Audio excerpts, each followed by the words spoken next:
Hello అండి, నేను మీ మాధురి. మన అల్టిమేట్ రుచులు వీక్షకులందరికీ నమస్కారం. ఈరోజు మన వీడియోలో పండగ స్పెషల్గా మన అమ్మమ్మ నాయనమ్మ వాళ్ళు చేసే పొట్టు మినపప్పుతో గారెలు చూపిస్తున్నానండి. ఆ రోజుల్లో వాళ్ళందరూ కూడా గారెలు, ఇడ్లీలు ఇలా ఏదైనా సరే పొట్టు మినపప్పుతోటి చేసేవారండి. అందుకే నేనేమో వాళ్ళందరూ చాలా హెల్తీగా స్ట్రాంగ్గా ఉండేవారు అనుకుంటా. ఇప్పుడైతే ఈ జనరేషన్లో అందరూ బిజీగా ఉండడం వల్ల కానీ లేదంటే పప్పు కడగడం తెలియక ఈ పొట్టు పప్పుని వాడడమే మానేశారండి. కానీ ఇప్పుడు మీరు ఈ వీడియో ఒక్కటి చూస్తే చాలండి, పప్పు కడగడం అలాగే గ్రైండ్ చేసే విధానం కూడా చాలా ఈజీగా చూపిస్తున్నాను. ఫస్ట్ టైం చేసే వాళ్ళు కూడా చాలా పర్ఫెక్ట్ గా చేసేస్తారండి. అయితే రెసిపీ ప్రాసెస్ లోకి వెళితే ముందుగా పొట్టు మినపప్పు తీసుకుని నానబెట్టాలి.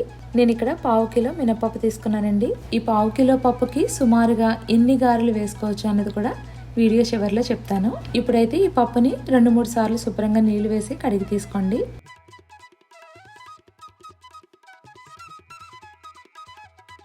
ఇలా కడిగిన తర్వాత ఇందులో నీళ్లు వేసి 3 నుండి 4 గంటల వరకు నానబెడితే సరిపోతుంది. గారెల కోసం వేసిన పప్పు ఎప్పుడూ కూడా ఎక్కువసేపు నానబెట్టకూడదు. అలా చేస్తే గారెలు వేసినప్పుడు ఆయిల్ ఎక్కువ పీల్చేస్తుందండి.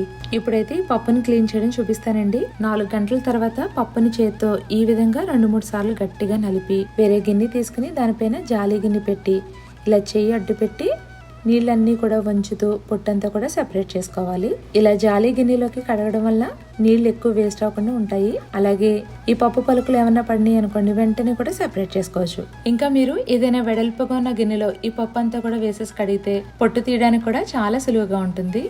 ఇలా ఇదే ప్రాసెస్ లో పొట్టంతా కూడా సెపరేట్ అయ్యే వరకు చేయాలండి.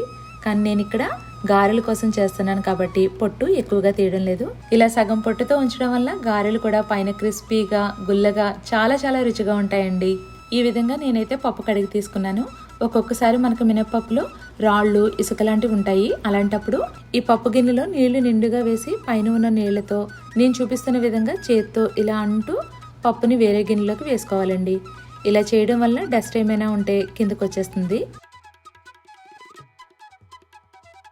ఇప్పుడు ఈ పప్పుని నీళ్ళన్నీ కూడా తెల్లగా వచ్చేంత వరకు కడిగి తీసుకుని ఈ పప్పు మునిగే వరకు నీళ్లు వేయండి. నెక్స్ట్ గ్రైండింగ్ కోసం నేను ఇక్కడ వెట్ గ్రైండర్ లో పిండిని గ్రైండ్ చేస్తున్నానండి. మిక్సీలో కన్నా ఇందులో వేసిన గారె రుచి చాలా బాగుంటుంది. పిండి కూడా ఎక్కువ క్వాంటిటీలో వస్తుందండి.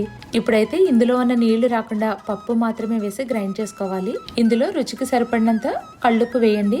దీంతో మనకి పప్పు చక్కగా గ్రైండ్ అవుతుంది. నీళ్లు కూడా వేయాల్సిన అవసరం లేదు. ఒకవేళ పప్పు నలగడం లేదు అని అనిపిస్తే అప్పుడు చేత్తో నీళ్ళని కొద్దిగా చిలకరించి గ్రైండ్ చేసుకోవాలి. అస్సలు నీళ్ళు అయితే ఎక్కువ వేయకూడదండి. పప్పుని ఈ విధంగా గ్రైండ్ చేసుకుని గిన్నెలో తీసుకోవాలి. ఇప్పుడు దీని మీద మూత పెట్టి 20 నుండి 30 నిమిషాల పాటు పక్కన పెట్టేయండి. ఇప్పుడు ఈ పిండిలో 1 టేబుల్ స్పూన్ జీలకర్ర, అలాగే సన్నగా తురుముకున్న అల్లం, ఉల్లిపాయ ముక్కలు, పచ్చిమిర్చి, కరివేపాకు కూడా ఈ విధంగా కట్ చేసి వేస్తున్నాను. ఒకవేళ మీరు పండగలప్పుడు పూజలకి చేస్తున్నట్లయితే జీలకర్ర, అల్లం మాత్రమే వేసుకోవాలి. లేకపోతే పూర్తిగా వేయకపోయినా కూడా పర్వాలేదండి. మనం గ్రైండ్ చేసినప్పుడు రుచికి సరిపడినంత ఉప్పు వేసేసాం కదా, ఇప్పుడైతే వేయాల్సిన అవసరం లేదు. ఇవన్నీ వేసుకున్న తర్వాత పిండిని 5 నుండి 6 నిమిషాల పాటు చక్కగా కలుపుకోవాలండి. ఈ విధంగా పిండిలో ఎయిర్ గ్యాప్స్ అనేవి ఫామ్ అవ్వాలి. అప్పుడు పిండి ఫ్లఫీగా ఉండి గారెలు వేసినప్పుడు పైన క్రిస్పీగా లోపల చాలా మెత్తగా వస్తాయి.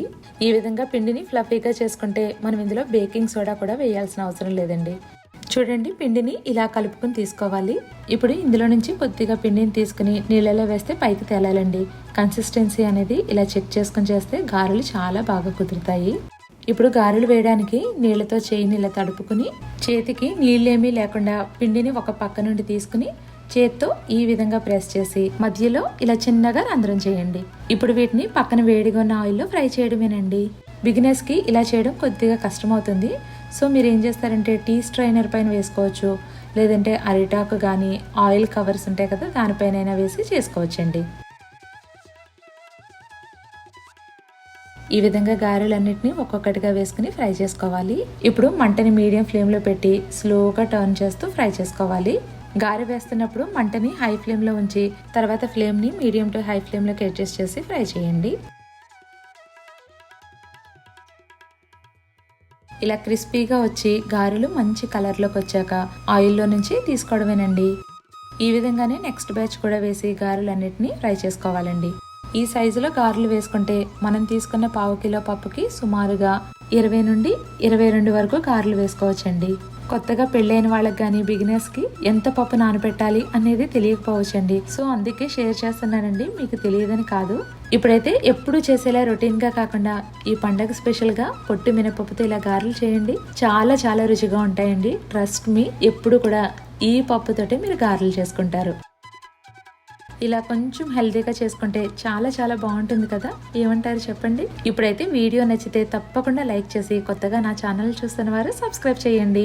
అలాగే మీ ఫీడ్బ్యాక్ ని కింద ఉన్న కమెంట్ సెక్షన్ లో షేర్ చేయడం అస్సలు మర్చిపోవద్దు. మరో సరికొత్త వీడియోతో మళ్ళీ కలుద్దాం. అంతవరకు స్టే ట్యూన్ టు మన అల్టిమేట్ రుచులు.